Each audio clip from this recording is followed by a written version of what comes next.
Hello everybody, welcome back once again in this chemistry class. और शाहू screening के लिए एक और केमिस्ट्री का चैप्टर लेके हाजिर हैं हम।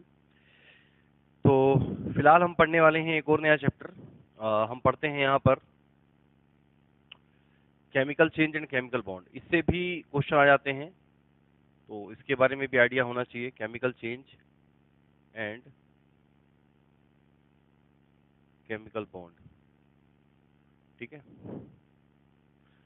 सीबीएसई में ये चैप्टर नहीं है। सीबीएसई के किसी भी क्लास में 8, 9, 10 तक देखने को नहीं मिलता। ये चैप्टर है आईसीएसई बोर्ड में या फिर ये है स्टेट बोर्ड में। स्टेट बोर्ड के 8th क्लास में है ये चैप्टर, ठीक है। तो सीधा सीधा शुरू करते हैं बेसिक चीजों से जो आप लोगों ने पहले पढ़ रखी हैं, जैसे कि क्या है फिजिकल चेंज और क्या है केमिकल चेंज। इन दोनों को कंपेयर कर लेते हैं कुछ एग्जांपल्स के साथ में। तो पहला फिजिकल चेंज ऐसा चेंज है जहां पर सिर्फ फिजिकल प्रॉपर्टी चेंज होती हैं, जैसे कि फिजिकल चेंज यानी कि किसी भी चीज की फिजिकल प्रॉपर्टी जहां पे चेंज हो। फिजिकल प्रॉपर्टी जैसे कि मेल्टिंग पॉइंट हो सकता है, बॉइलिंग पॉइंट हो सकता है, डेंसिटी हो सकती है, ठीक है ना, कलर हो सकता है, स्टेट हो सकता है किसी मैटर की। सिर्फ इस तरह की चेंजेस देखने को मिले हैं, उसके कंपोजिशन में कोई चेंज ना आए, that is called physical change, okay. और केमिकल चेंज क्या हो सकता है कि जहां पर केमिकल कॉम्पोजिशन में चेंज आ जाए। केमिकल कॉम्पोजिशन किसी भी मैटर का अगर केमिकल कॉम्पोजिशन ही बदल गया, अगर उसके अंदर के मॉलिक्यूल्स ही चेंज हो गए, तो हम उसे कहेंगे कि वो एक केमिकल चेंज है, ठीक है। दूसरा तरीका हो सकता है कि फिजिकल चेंज जनरली टेम्परेरी होता है और केमिकल चेंज जनरली परमानेंट होते हैं। एक बार हो गया तो हो गया। फिजिकल चेंज में ऐसा नहीं है कि फिजिकल चेंज टेम्परेरी होता है कि वहां पर कोई बहुत बड़ा चेंज देखने को नहीं मिलता। सिर्फ फिजिकल प्रॉपर्टी चेंज होती है और वो टेम्परेरी होते हैं। फिजिकल चेंज परमानेंट होते हैं। इसके अलावा और प्रॉपर्टी हो सकती हैं, जैसे कि फिजिकल चेंज जनरली रिवर्सिबल भी होते हैं। रिवर्सिबल समझते हो ना, जैसे आपने एक चेंज किया और फिर आपको मजा नहीं आया मान लो चेंज में, तो आप कहते हो चलो इसे रिवर्स करते हैं, दोबारा कर दें। तो फिजिकल चेंज में वो प्रॉपर्टी है। जैसे वाटर लिक्विड फॉर्म में होता है, तो हम चाहें तो उसको आइस बना सकते हैं, और आइस बनने के बाद मान लो हमको आइस पसंद नहीं आया, तो हम उसको दोबारा लिक्विड बना सकते हैं। और हम उसको गैस में भी चेंज कर सकते हैं और गैस से दोबारा लिक्विड बना सकते हैं। तो ये आपसी चेंज हो जाएंगे उसमें। Means they are reversible, but at the same time chemical changes are generally irreversible in nature, ठीक है जी। केमिकल चेंज होते हैं रिवर्सिबल। फिर कुछ एग्जांपल देख लेते हैं। एग्जांपल जैसे कटिंग। फिजिकल चेंज के एग्जांपल पहले मैं एक साथ बता दूं, जैसे cutting of paper, cutting of anything, cutting of paper, cutting of clothes, cutting of nail, cutting of hair, anything. किसी भी चीज की जो कटिंग है वो सारी कटिंग ऑफ वुड, ठीक है ना, सब की सब फिजिकल चेंज में आती है। और ग्लोइंग ऑफ बल्ब, जो बल्ब का ग्लो करना है वो भी फिजिकल चेंज में आता है। स्टेट कन्वर्जन जो होता है, जैसे सॉलिड से लिक्विड, लिक्विड से गैस, सब्लिमेशन, एवोपरेशन, जो आप लोगों ने पढ़ी है इस तरह की चीजें, कंडेंसेशन, वो सारे ही फिजिकल चेंज के एग्जांपल हैं। अंडरस्टैंड? तो इस तरह के फिजिकल चेंज के एग्जांपल देखने को मिलते हैं। केमिकल चेंज के अगर एग्जांपल की बात किया जाए, तो केमिकल चेंज के एग्जांपल मैं बताऊं, ये ज्यादा इंपॉर्टेंट है। केमिकल चेंज में सबसे पहला एग्जांपल है कर्डलिंग ऑफ मिल्क, जो क्या बोलते हैं, मिल्क से, दूध से दही का बनना, कर्डलिंग जो होती है उसकी, वो एक केमिकल चेंज है। इसके अलावा क्या बोलते हैं, किसी भी मेटल का जो कोरोजन है वो भी एक केमिकल चेंज है, ठीक है। कोरोजन भी एक तरह का केमिकल चेंज होता है। और जितनी भी केमिकल रिएक्शंस हैं वो तो सारी केमिकल चेंज है ही भाई। केमिकल रिएक्शन तो केमिकल चेंज होगी ही। और इसके अलावा हो सकता है कि जैसे राइपनिंग ऑफ फ्रूट, किसी भी फ्रूट का राइप करना यानी पक जाना, वो भी एक केमिकल चेंज है। और एजिंग प्रोसेस जो होती है, जो धीरे धीरे जो बच्चे से टीन एज होता है, फिर उसके बाद यंग होता है, फिर उसके बाद बूढ़ा होता है, वो सारा जो प्रोसेस है एजिंग का, ये भी एक केमिकल प्रोसेस है। इसके अलावा हमारा फोटोसिंथेसिस और रेस्पायरेशन भी केमिकल चेंज है, याद रखना है, वो भी केमिकल चेंज होता है। तो यानी कि ये सारे के सारे केमिकल चेंज है जहां पर मैटर का कंपोजिशन ही बदल जाता है, केमिकल कंपोजिशन ही मैटर का बदल जाता है, that is called chemical change. Clear? तो यही सारे एग्जांपल हैं इसके। और केमिकल चेंज का एग्जांपल हो सकता है जैसे खाने का सड़ना, ठीक है ना, डिकेइंग ऑफ फूड, जिसको हम 10th में जो एक हमारा चैप्टर है chemical change and chemical bond, उसमें हम पढ़ते भी हैं उसको। तो बेसिकली यही है केमिकल चेंज केमिकल बॉन्ड। बहुत छोटी सी चीज है, आप लोगों ने इसको पढ़ा है 7th 8th छोटी क्लासेस में, लेकिन ठीक है फिर भी लोग भूल जाते हैं, थोड़ा बहुत आइडिया रहना चाहिए। एग्जाम्पल ज्यादा जरूरी है, ठीक है ना। केमिकल चेंज में मैटर का कंपोजिशन बदल जाता है और फिजिकल चेंज में मैटर का कंपोजिशन जो होता है वो नहीं बदलता। बेसिक फर्क यही है, ठीक है। केमिकल चेंज हो गया। इसके बाद अगला है केमिकल रिएक्शन, केमिकल रिएक्शन आपको एक चैप्टर ही है केमिकल रिएक्शन इक्वेशन नाम से, तो वहां पे आप पढ़ चुके हो। तो केमिकल रिएक्शन क्या है? केमिकल चेंज, यानी कि जो केमिकल चेंज है उस केमिकल चेंज को एक इक्वेशन की फॉर्म में लिख देना, that is called chemical reaction. आ गई बात में? तो केमिकल चेंज वही है, the rearrangement of atom. Chemical change में वही हम डेफिनेशन रखेंगे, रीअरेंजमेंट ऑफ एटम। एटम का जो रीअरेंजमेंट होता है that is called chemical change. Understand? Equation, फिर अगला आता है हमारा केमिकल इक्वेशन। केमिकल इक्वेशन एक केमिकल रिएक्शन का जो रिप्रेजेंटेशन होता है, केमिकल रिएक्शन को जिस तरह से रिप्रेजेंट किया जाता है that is called chemical equation. ठीक है ना? एक केमिकल रिएक्शन मान लो हुई है, उसको अगर हमें इक्वेशन के फॉर्म में लिखना है तो उसी प्रोसेस को हम कहेंगे केमिकल इक्वेशन। केमिकल इक्वेशन दो तरह से लिखी जा सकती हैं, एक होती है हमारी वर्ड इक्वेशन और दूसरा होता है हमारा सिंबॉलिक इक्वेशन। ठीक है ना? Word equation, symbolic equation. ऐसी समझ लो, वर्ड इक्वेशन में क्या होता है, कंपाउंड के पूरे पूरे नाम लिखे जाते हैं। जैसे मान लो हाइड्रोजन प्लस ऑक्सीजन की रिएक्शन से बनता है वाटर। तो ये एक वर्ड इक्वेशन है जहां पर साफ साफ लिखा गया है कि हाइड्रोजन और ऑक्सीजन के रिएक्शन से वाटर बनता है। अगर इसे सिंबॉलिक फॉर्म में लिखना है तो H2 plus O2 arrow H2। और किसी भी इक्वेशन में, किसी भी केमिकल रिएक्शन को लिखते समय, इक्वेशन को लिखते समय बीच में एक एरो लगता है और लेफ्ट हैंड साइड में होता है रिएक्टेंट। रिएक्टेंट क्या होता है? रिएक्टेंट वो चीज होती है जिससे रिएक्शन करवाई गई है, जो केमिकल रिएक्शन में पार्टिसिपेट करता है। आगे बात समझ में? रिएक्टेंट क्या चीज है? जो किसी केमिकल रिएक्शन में पार्टिसिपेट करता है, और ये जो बना है this is called our product, और ये हमारा प्रोडक्ट है। अंडरस्टैंड?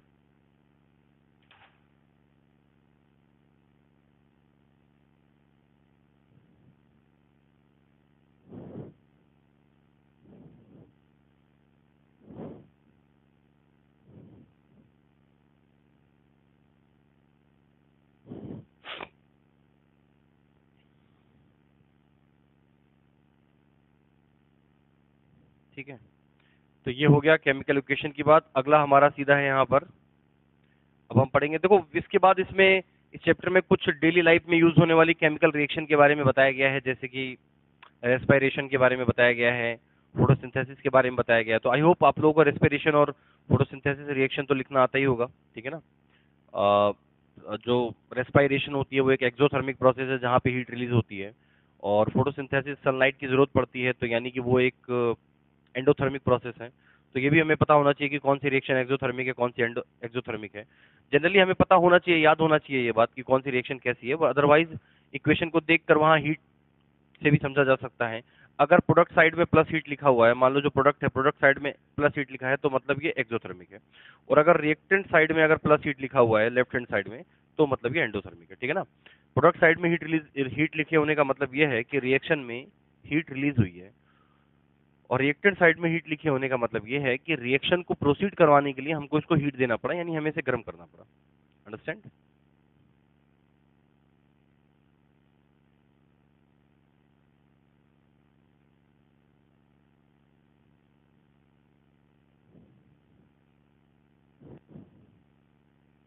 ठीक है, आगे बढ़ते हैं, थोड़ा पढ़ते हैं अभी केमिकल बॉन्ड। ठीक है, केमिकल बॉन्ड। केमिकल बॉन्ड क्या है? केमिकल बॉन्ड समझने के लिए देखो सिंपल सी बात समझो। आपको पता है कि अगर कोई सबसे फंडामेंटल, सबसे छोटी कोई चीज दुनिया में है तो वो है एलिमेंट। एलिमेंट जैसे हो सकता है हमारा hydrogen, carbon, nitrogen, oxygen, sulphur, phosphorus, sodium, ये सब क्या है? हमारे एलिमेंट। लेकिन आपको पता है कि दुनिया में एलिमेंट प्योर फॉर्म में नहीं मिलते हैं। हमको सोडियम प्योर फॉर्म में कभी नहीं मिलेगा। हमको सोडियम कहाँ मिलेगा? हमको सोडियम मिलेगा NaCl के अंदर। इस NaCl में से हम सोडियम निकालते हैं। इसी तरह से हाइड्रोजन हमको प्योर फॉर्म में नहीं मिलेगा। हाइड्रोजन हमको मिलेगा वाटर के फॉर्म में, या HCl के फॉर्म में, या H2SO4 के फॉर्म में, मतलब किसी न किसी कंपाउंड या मॉलिक्यूल के फॉर्म में मिलेगा। ये मैं समझाना चाह रहा हूँ। तो केमिकल बॉन्ड क्या है? दो या दो से ज्यादा एलिमेंट आपस में जिस तरह से कनेक्ट होते हैं और आपस में मिलकर मॉलिक्यूल और कंपाउंड बनाते हैं, उसी चीज को बोलते हैं केमिकल बॉन्ड। तो केमिकल बॉन्ड बेसिकली कोई ऐसी कोई चीज नहीं है, मतलब कोई जिसको हम, कोई सब्सटेंस नहीं है जिसको हम देख के बताएं कि ये होता है केमिकल बॉन्ड। ये बस हाइपोथेटिकल कॉन्सेप्ट है, क्योंकि हमें पता है कि एलिमेंट्स आपस में कंबाइन करके मॉलिक्यूल या कंपाउंड बनाते हैं। तो उसी चीज को एक्सप्लेन करने के लिए हम इन चीजों को थोड़ा समझते हैं कि केमिकल बॉन्ड क्या होगा। अब कुछ समझो, दो एलिमेंट अलग अलग क्यों केमिकल बॉन्ड बनाएंगे? आप लोगों ने पढ़ा होगा, इसके लिए आपने जरूर केमिस्ट्री में डुप्लेट और ऑक्टेट रूल के बारे में पढ़ा होगा। डुप्लेट और ऑक्टेट, तो डुप्लेट और ऑक्टेट रूल का मतलब क्या है? डुप्लेट रूल का मतलब है कुछ ऐसे एलिमेंट है जिनके लास्ट शेल में अगर 2 इलेक्ट्रॉन है तो उनका डुप्लेट कंप्लीट है, दे आर इनर्ट, सेटिस्फाइंग है, वो किसी के साथ रिएक्शन नहीं करेंगे। ऐसा हीलियम है।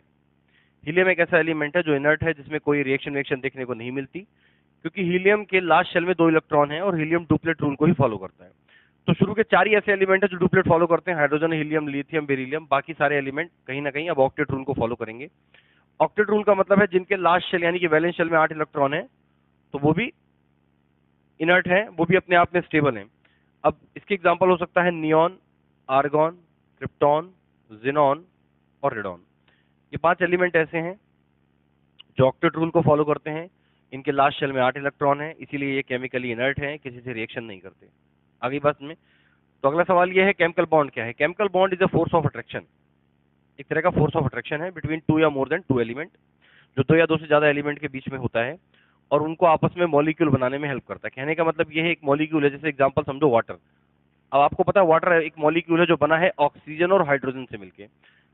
तो ऑक्सीजन एक अलग एलिमेंट है, हाइड्रोजन एक अलग एलिमेंट है, लेकिन दोनों ने आपस में मिलके H2O वाटर बनाया है। तो आपस में ये जो मिलके वाला सिस्टम है, आपस में मिले कैसे? कहने का मतलब ये है कि दोनों ने आपस में केमिकल बॉन्ड बनाया है। तो ये केमिकल बॉन्ड हाइड्रोजन और ऑक्सीजन के बीच का फोर्स ऑफ अट्रैक्शन है जो उन दोनों को जोड़ के रखता है। इसी तरह से HCl का एग्जांपल ले लो। HCl में भी हाइड्रोजन और क्लोरीन के बीच में केमिकल बॉन्ड है। ये 2 अलग एलिमेंट है, लेकिन आपस में केमिकल बॉन्डिंग करके दोनों एक मॉलिक्यूल बनाते हैं। तो केमिकल बॉन्डिंग का मतलब यही हो गया कि it's a force of attraction between 2 और more than 2 element which holds them together in a molecule, एक मॉलिक्यूल के अंदर जो इनको जोड़ के रखता है। ठीक, ओके। एक बात और, केमिकल बॉन्डिंग सेम एलिमेंट के बीच में भी हो सकती है और डिफरेंट एलिमेंट के बीच में भी हो सकती है। जैसे कि ऑक्सीजन ऑक्सीजन मिलकर O2 भी बनाते हैं, तो वहां पर 2 ऑक्सीजन एटम जो कि दोनों ऑक्सीजन है ने सेम एलिमेंट के बीच में कॉम्बिनेशन हुआ और O2 बना। और इसी तरह से जैसे HCl है, तो यहाँ पर हाइड्रोजन क्लोरीन 2 अलग एलिमेंट है, तो उनमें दोनों ने मिलकर HCl बनाया। तो कहने का मतलब ये है कि केमिकल बॉन्डिंग सेम एलिमेंट के बीच भी होती है और डिफरेंट एलिमेंट के बीच भी केमिकल बॉन्डिंग हो सकती है।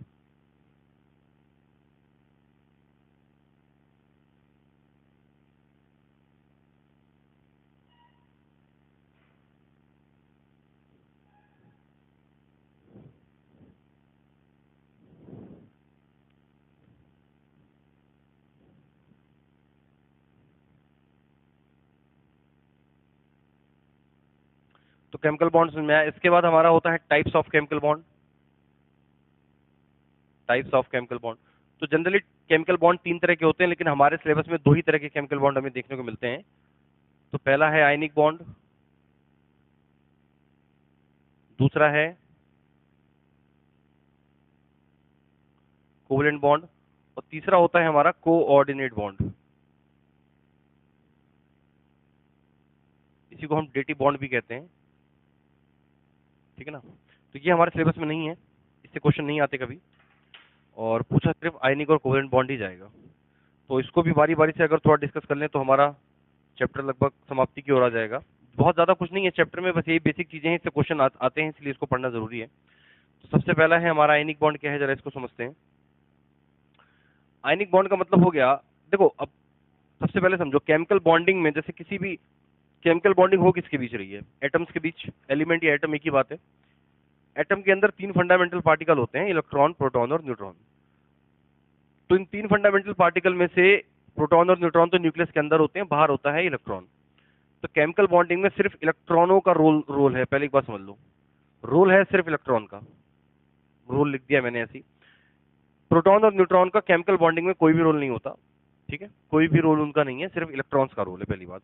और किसी भी एलिमेंट के लास्ट शेल में कितने इलेक्ट्रॉन है, ये बात केमिकल बॉन्डिंग में बहुत मैटर करती है, क्योंकि लास्ट शेल में कितने इलेक्ट्रॉन है, इसी से उसकी वैलेंसी डिसाइड होगी। और वैलेंसी का तो बहुत बड़ा रोल है, कंबाइनिंग कैपेसिटी, 2 एलिमेंट्स के कंबाइन करने की जो कैपेसिटी है वो उसके वैलेंसी के ऊपर ही बेस्ड होती है। तो आयनिक बॉन्ड क्या है? ऐसा केमिकल बॉन्ड जो बना है इलेक्ट्रॉन के ट्रांसफर से, इलेक्ट्रॉन के ट्रांसफर से। आगे बात में, ऐसा केमिकल बॉन्ड जो बना है इलेक्ट्रॉन के ट्रांसफर से, यानी कि 2 एलिमेंट ने अगर आयनिक बॉन्ड बनाया है, आयनिक बॉन्ड, तो 2 एलिमेंट ने अगर आयनिक बॉन्ड बनाया है तो मतलब साफ है कि उसमें इलेक्ट्रॉन का ट्रांसफर हुआ है। इलेक्ट्रॉन का ट्रांसफर मतलब 2 एलिमेंट में से एक एलिमेंट ने इलेक्ट्रॉन दिया होगा और दूसरे एलिमेंट ने इलेक्ट्रॉन लिया होगा। ऐसा नहीं हो सकता कि दोनों ही ने ही इलेक्ट्रॉन दे दिया हो, तो लेने वाला कौन होगा वहां पे, या दोनों ही इलेक्ट्रॉन लेना चाह रहे हैं तो देने वाला कौन होगा वहां पर। ये बॉन्ड तभी बनेगा अगर एक एलिमेंट इलेक्ट्रॉन देने वाला हो और एक इलेक्ट्रॉन लेने वाला हो। ऐसा कैसे हो सकता है? ऐसा पॉसिबल है सिर्फ मेटल और नॉन मेटल के बीच में, क्योंकि मेटल्स की टेंडेंसी है इलेक्ट्रॉन डोनेट करने की, नॉन मेटल्स की टेंडेंसी है इलेक्ट्रॉन एक्सेप्ट करने की, तो दोनों के बीच बात बन जाती है। इसकी कुछ प्रॉपर्टीज पढ़ें अगर आयनिक बॉन्ड की। सबसे पहला एक बार समझ लो, आयनिक बॉन्ड जिस कंपाउंड में पाया जाता है उसी कंपाउंड को हम आयनिक कंपाउंड भी कहेंगे। ये भी क्वेश्चन आ सकता है कि आयनिक कंपाउंड क्या होता है, तो तुम ऐसे भी बोल सकते हो एक ऐसा कंपाउंड जो बना है इलेक्ट्रॉन के ट्रांसफर से वो आयनिक कंपाउंड है। ऐसे भी बोल सकते हो ऐसा कंपाउंड जिसके अंदर आयनिक बॉन्ड प्रेजेंट है वही है आयनिक कंपाउंड। ठीक है, अब इसकी कुछ एग्जांपल्स ले लें, इसकी क्या क्या प्रॉपर्टी हो सकती है जरा समझ लेते हैं। प्रॉपर्टीज ही मेन है, इसी से सबसे ज्यादा क्वेश्चन भी पूछे जाते हैं। ठीक है ना, कई बार 4 ऑप्शन दे दिए जाते हैं, पूछा जाएगा इसमें से बताओ कौन सा आयनिक बॉन्ड है या कौन सा आयनिक बॉन्ड नहीं है, कौन सा कोवेलेंट है या कौन सा क्या है। सबसे पहली बात ये बनते हैं मेटल प्लस नॉन मेटल के बीच में। पहली बात ये है कि ये मेटल और नॉन मेटल के बीच बनेंगे, अंडरस्टैंड। दूसरी बात ये है कि इसके अंदर आयंस होंगे। आयंस बोले तो पॉजिटिव और नेगेटिव, यानी कि कैटायन और एनायन। जैसे कि एग्जांपल ले लो, NaCl है तो NaCl में Na पे प्लस और Cl पे माइनस। ठीक है ना, मेटल के ऊपर प्लस और नॉन मेटल के ऊपर माइनस, आयंस भी होंगे इसमें। अगला, इसका हाई मेल्टिंग पॉइंट और बॉइलिंग पॉइंट। आयनिक कंपाउंड का मेल्टिंग और बॉइलिंग पॉइंट बहुत हाई होता है, ये बात भी समझने लायक है। दूसरी बात, बहुत स्ट्रॉन्ग बॉन्ड होते हैं। आयनिक बॉन्ड सबसे ज्यादा स्ट्रॉन्ग बॉन्ड है। हमारे पास तीनों बॉन्ड देख लो, आयनिक, कोवेलेंट और कोऑर्डिनेट, उन तीनों में सबसे ज्यादा स्ट्रॉन्ग बॉन्ड हमारा आयनिक बॉन्ड होता है। इसी वजह से इन कंपाउंड्स का मेल्टिंग पॉइंट, बॉइलिंग पॉइंट सब बहुत ज्यादा हाई होता है, रीजन यही है। ठीक है, इनमें आयंस भी होते हैं। फिर अगली बात, ये इलेक्ट्रोलाइट भी होते हैं, ये भी एक मेन बात है समझने वाली। आयनिक कंपाउंड जनरली इलेक्ट्रोलाइट होते हैं, और इलेक्ट्रोलाइट क्या होते हैं मैं पहले भी बता चुका हूं, ऐसे कंपाउंड जो अपने एक्वस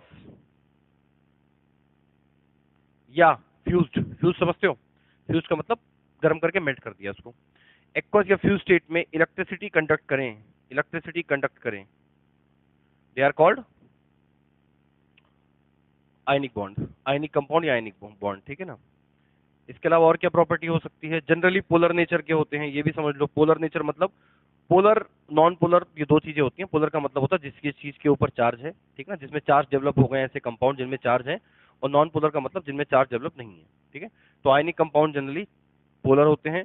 और एक पॉइंट और समझ सकते हो कि ये जनरली नॉन डायरेक्शनल होते हैं। अभी डायरेक्शनल वाला चक्कर क्या है ये समझने की जरूरत नहीं है, बस समझ लो अभी ऐसे ही, क्योंकि क्वेश्चन कभी कभी पूछ लेते हैं इससे डायरेक्शनल कौन सा कंपाउंड है, कौन सा नॉन डायरेक्शनल, तो ये जनरली नॉन डायरेक्शनल है। फिर आता है एग्जांपल, तो मैं तुम्हें पहले ही बता चुका हूं कि मेटल और नॉन मेटल के बीच बनने वाला जितने भी मेटल के ऑक्साइड हैं, मान लो sodium oxide, magnesium oxide, calcium oxide, ये सारे के सारे हमारे आयनिक हैं। इसके अलावा क्लोराइड, NaCl, KCl, KBr, ये सारे के सारे हमारे आयनिक कंपाउंड हैं। इसके अलावा हो सकता है जैसे ब्रोमाइड, किसी का भी मान लो सोडियम ब्रोमाइड और सीजियम फ्लोराइड। तो मेटल और नॉन मेटल के बीच बनने वाले कंपाउंड जनरली आयनिक कंपाउंड है, और उनकी कहानी आप लोगों ने देख ली इस तरह की है। ठीक है, इसके बाद हमारा अगला आएगा कोवेलेंट बॉन्ड। तो बाकी ये प्रॉपर्टीज हैं, इनको याद रखो, इनसे क्वेश्चन बहुत बार पूछे जाते हैं। ठीक है, एक बात और, आयनिक कंपाउंड अपने सॉलिड स्टेट में इलेक्ट्रिसिटी कंडक्ट नहीं करेंगे, ये एक समझने वाला पॉइंट है। सॉलिड स्टेट में इलेक्ट्रिसिटी कंडक्ट नहीं करेंगे, लेकिन एक्वस या लिक्विड स्टेट में इलेक्ट्रिसिटी कंडक्ट करते हैं। ठीक, तो इस लेक्चर में हमने आयनिक बॉन्ड को कवर किया है। अब अगले लेक्चर में हम कोवेलेंट बॉन्ड और उसके साथ में उस चैप्टर में और भी जो छोटी मोटी चीजें हैं उसको भी कवर करेंगे। ठीक है, इसी के साथ लेक्चर समाप्त, बाय।